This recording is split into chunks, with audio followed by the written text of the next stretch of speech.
দর্শক, এই মুহূর্তে আটলান্টায় চলছে মিশর এবং আর্জেন্টিনার ম্যাচ। এই ম্যাচ সহ অন্যান্য বিশ্বকাপের সব আপডেট বিশ্লেষণার মাঠের উত্তাপ নিয়ে আমাদের নিয়মিত আয়োজন BFT presents world cup whistle. আজকের আয়োজনে আপনাদের সবাইকে আমন্ত্রণ জানাচ্ছি আমি আতিকুর রহমান। সারা দেশের বিভিন্ন বিশ্ববিদ্যালয় ক্যাম্পাসগুলোতে এবং অন্যান্য জায়গায় আসলে বড় পর্দায় খেলা দেখানো হচ্ছে। বিশেষত এই হাই ভোল্টেজ ম্যাচটি দেখার জন্য সারা দেশের মানুষই আসলে হাজার হাজার ফুটবল প্রেমী তারা অপেক্ষায় ছিলেন এবং সেটি তারা উপভোগ করছেন। নর্থ সাউথ বিশ্ববিদ্যালয়ে আছেন আমাদের সহকর্মী জুমাতুল বিদা, তার কাছে চলে যেতে চাই। বিদা, একটু জানাবেন কেমন উত্তেজনা দেখছেন আর্জেন্টিনার এই ম্যাচকে ঘিরে? নিশ্চয়ই যারা ফুটবল প্রেমী রয়েছেন, শিক্ষার্থী সেখানে রয়েছেন, তাদের মধ্যে উৎসাহ উদ্দীপনা আগে থেকেই ছিল। 1-0 গোলে পিছিয়ে রয়েছে আর্জেন্টিনা, কি মনে হচ্ছে?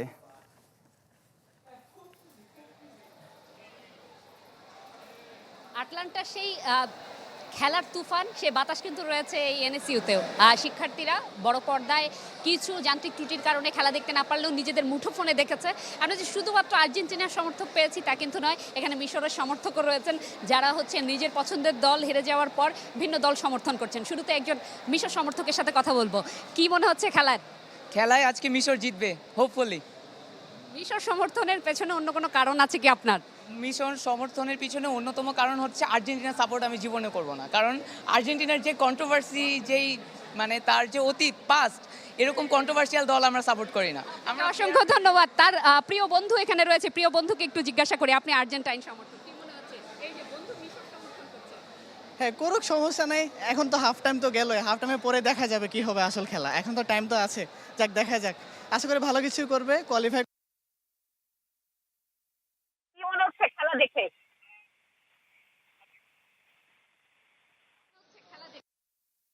আপনার কতটুকু ভালো লাগা কাজ করবে?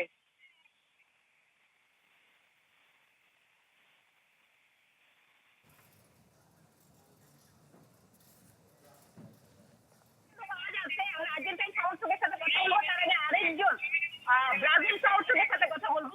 সমর্থকের সাথে কথা বলবো, তার আগে আরেকজন ব্রাজিল সমর্থকের সাথে কথা বলবো। কি মনে হচ্ছে? আজকে আমি চাই ইজিপ্ট জিতুক, কারণ আর্জেন্টিনা আমি কখনোই সাপোর্ট করি না। আর্জেন্টিনা একটা কি বলবো, এত কন্ট্রোভার্সির মধ্যে খেলা করে এরা। আর যে ফার্স্ট টাইমে খেলা দেখলাম আমি, তো ফার্স্ট টাইমে যে মিসগুলো করছে আর্জেন্টিনা, মেসির পেনাল্টি মিস, এগুলো মানা যায় না। তো আমি চাই না যে আর্জেন্টিনা জিতুক। আমি মূলত ব্রাজিল সাপোর্টার, তো সেই ক্ষেত্রে আমি চাই যে মিশর জিতুক আজকে। তার মানে আর্জেন্টাইনের খেলার যে পদ্ধতি সেটি নিয়ে কথা বলছি আমরা। একজন চমৎকার দর্শক অপেক্ষা করছিলেন অনেকক্ষণ যাবৎ, আর্জেন্টাইন সমর্থক, তার সাথে কথা বলবো। তিনি অবশ্য এই যে মিশর সমর্থক গোষ্ঠী, তাদের কারণে একটু পিছিয়েও গিয়েছেন। কোথায় লুকিয়েছেন সেটাও একটা চিন্তার বিষয়। তবুও আমরা চেষ্টা করব তাকে তার আসলে ভালো লাগাটুকু খারাপ লাগাটুকু জানার, এবং তার সাথে আমরা কথা বলবো, কারণ তিনি অনেকক্ষণ অপেক্ষা করছিলেন তার বন্ধুদের নিয়ে। তার বন্ধুরা আসলে ভিন্ন দলের সমর্থক হলেও। আচ্ছা, আপনার কি প্রত্যাশা যদি কোনো কারণে হেরে যায়, আপনি কি আর্জেন্টাইন সমর্থন ছেড়ে দিবেন নাকি এর ভালো লাগা আরো বাড়বে? ছাড়বো না, আরো বাড়বে। We are diehard fan of Messi. আজকের খেলায় যদি নিজেদের সমালোচনা করেন সেক্ষেত্রে খেলাটা কেমন মনে হচ্ছে? যে অ্যাকচুয়ালি ভালো খেলছে না, একটু ডিসঅ্যাপয়েন্ট। একটু আপনার কাছে জানতে চাইবো যে আর্জেন্টিনার আজকের যে পারফরমেন্স দেখতে পাচ্ছেন, এটি আপনার কাছে কেমন লাগছে? আমার এই ওয়ার্ল্ড কাপে আর্জেন্টিনার যতগুলো ম্যাচ হইতেছে ওইগুলো খুব ইজি গোয়িং ম্যাচ মনে হইতেছে। সো ওই অনুযায়ী আর্জেন্টিনার আরেকটু ভালো খেলার কথা ছিল, বিকজ খুব ইজি টিমের সাথে খেলা পড়তেছে। অ্যান্ড ইজিপ্ট আজকে খুব স্ট্রং একটা টিম, স্ট্রং একটা এথিক্স নিয়ে মাঠে নামছে খেলার জন্য। সো ওইটাই ওরা দেখাইতেছে, ওইভাবেই খেলাটা ওরা দেখাইতেছে। সো আর্জেন্টিনার জন্য প্রচুর ডিফিকাল্ট হয়ে যাচ্ছে as we hope. But let's hope for the best, এখনো টাইম আছে। সো উই নেভার নো কি হতে পারে। একেবারেই বলা চলে যে আনপ্রেডিক্টেবল ম্যাচ, এবং কে জিতবে সেটি দেখার অপেক্ষা। এই ছিল আমাদের কাছে এখান থেকে সর্বশেষ। জি বিদা, অনেক ধন্যবাদ আমাদের সাথে যুক্ত হওয়ার জন্য। এখনো আসলে আরো 45 মিনিট যেহেতু বাকি আছে, দ্বিতীয়ার্ধে গিয়ে সুযোগ রয়েছে তাদের কামব্যাক করার আসলে মেসির। 2016 ইউরো চ্যাম্পিয়নশিপের ট্রফিকে বিশ্বকাপের সমান দাবি করেছেন ক্রিস্টিয়ানো রোনালদো। জানিয়েছেন তার আগে পর্তুগাল কখনো শিরোপা জিততে পারেনি। শেষ বিশ্বকাপ হলেও আন্তর্জাতিক ক্যারিয়ারের ভবিষ্যৎ নিয়ে তাড়াহুড়ো করে কোনো সিদ্ধান্ত নিতে চান না CR7। পর্তুগিজ মহাতারকা ক্রিস্টিয়ানো রোনালদো নিজের শেষ বিশ্বকাপেও করতে পারলেন না স্বপ্ন পূরণ। স্পেনের কাছে শেষ মুহূর্তের গোলে হেরে শেষ তার ক্যারিয়ারের শেষ বিশ্বকাপ অভিযান। এটাই তার শেষ বিশ্বকাপ হলেও আন্তর্জাতিক ক্যারিয়ারের ভবিষ্যৎ নিয়ে তাড়াহুড়ো করে কোনো সিদ্ধান্ত নিতে রাজি নন বিশ্ব ফুটবলের অন্যতম সেরা তারকা। 41 বছর বয়সী এই মহাতারকা পর্তুগালের হয়ে তার শেষ ম্যাচটি খেলে ফেলেছেন কিনা তা নিশ্চিত করেননি। বিশ্বকাপ থেকে বাদ পড়াটা কষ্টের। আমি আগেই বলেছি এটাই শেষ বিশ্বকাপ আমার, বাকিটা এখনই বলতে পারবো না। পরিবারের সাথে থাকতে চাই, হঠাৎ করে কোনো সিদ্ধান্ত নিতে চাই না। পর্তুগালকে 2016 ইউরোর পাশাপাশি 2019 ও 2025 সালে নেশনস লিগ জেতানোর পিছনে অন্যতম কারিগর ছিলেন CR7। জাতীয় দলের হয়ে বিশ্বকাপ না জিতলেও এসব অর্জনে বিদায় বেলায় সন্তুষ্ট 5 বারের ব্যালন ডি অর জয়ী তারকা।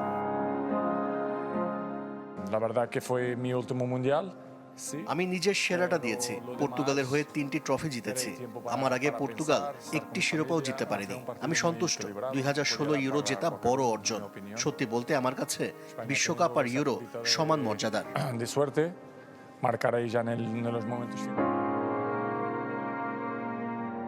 তার বিদায়ের সাথে পর্তুগিজ কোচ হিসেবে অধ্যায় শেষ করেছেন রবার্তো মার্টিনেসও।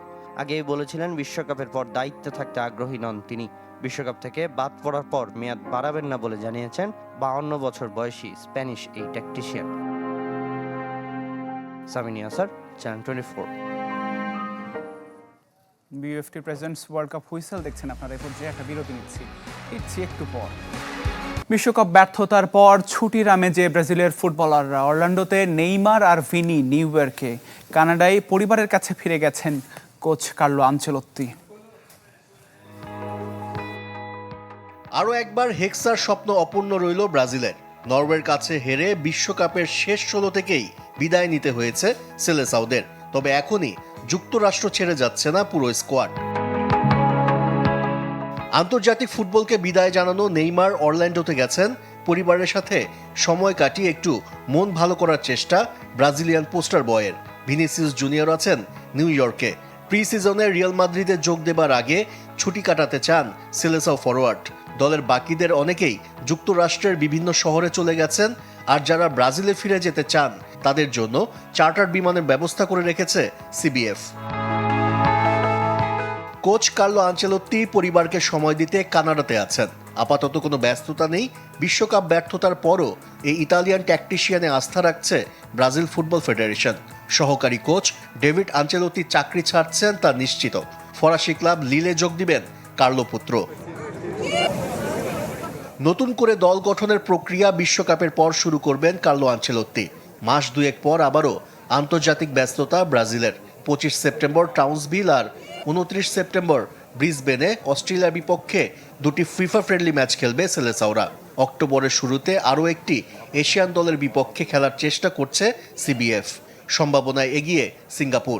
6 সেপ্টেম্বরের মধ্যে স্কোয়াড জমা দিতে হবে আনচেলত্তিকে। আশিক রুদ্র, চ্যানেল 24। যুক্তরাষ্ট্রকে হারিয়ে এবার মার্কিন প্রেসিডেন্টকে খোঁচা দিল বেলজিয়াম। বিদ্রুপ করে পোস্টে লিখেছে, পারলে এবার ফল পরিবর্তন করো। ওভারটার্ন দিস, অর্থাৎ ম্যাচের ফল পরিবর্তন করে দেখাও। শেষ 16তে স্বাগতিক যুক্তরাষ্ট্রকে বিদায় করে এই স্ট্যাটাস দিয়েছে রয়্যাল বেলজিয়ান ফুটবল অ্যাসোসিয়েশন। বুঝতে কারো বাকি নেই উদ্দেশ্য ডোনাল্ড ট্রাম্প। ম্যাচের আগে মার্কিন প্রেসিডেন্টের এক ফোন কলেই ফোলারিন বালোগানের লাল কার্ডের জন্য এক ম্যাচে নিষেধাজ্ঞা তুলে নিয়েছিল ফিফা, যা জন্ম দেয় চরম বিতর্কের। তবে বালোগানকে নিয়েও রেড ডেভিলসকে রুখতে পারেনি হোয়াইট অ্যান্ড স্ট্রাইপস, যাকে প্রকৃতির বিচার হিসেবে দেখছেন ফুটবলাররা। জীবনে প্রকৃতির বিচার বলে একটা বিষয় আছে, যেমনটা আজকে হয়েছে। আপনি সব করতে পারবেন, কিন্তু আমরা মনে করি না যে এটা ন্যায় ছিল।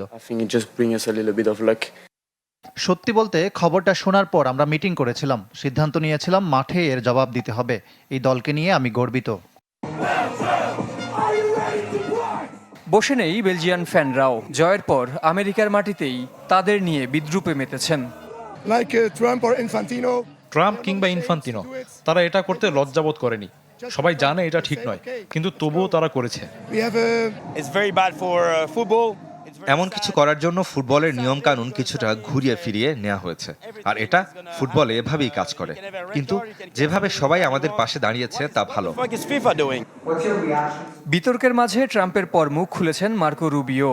তবে মার্কিন প্রেসিডেন্টের মতো ফিফার সিদ্ধান্তে সাফাই গিয়েছেন পররাষ্ট্রমন্ত্রী। জহির সাগর, চ্যানেল 24। মেসি ম্যাজিকের কাছে হার মানল কালো জাদুও। এবার ভোল পাল্টালেন ঘানার সেই আলোচিত তান্ত্রিক নানা কুয়াকু বনসাম।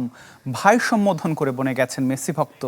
বিশ্বকাপে একের পর এক রোমাঞ্চকর ঘটনার মধ্যে এবার যোগ হলো সেই আলোচিত তান্ত্রিকের সুর বদলের গল্প। এবার সুর পাল্টালেন ঘানার ভাইরাল তান্ত্রিক নানা কুয়াকু বনসাম।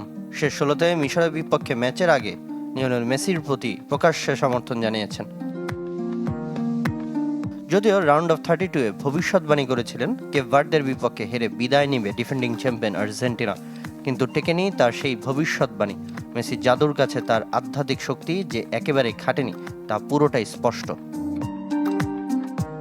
ভুল ভবিষ্যৎবাণীর পক্ষে সাফাই গাওয়ার পরিবর্তে উল্টো সামাজিক যোগাযোগ মাধ্যম ইনস্টাগ্রামে আর্জেন্টাইন অধিনায়কের একটি ছবির সঙ্গে তার উদ্দেশ্যে এক পোস্ট করেছেন বনসাম, যেখানে নিজের ভাই বলে এলেমটেনকে পরিচয় দিয়েছেন তিনি।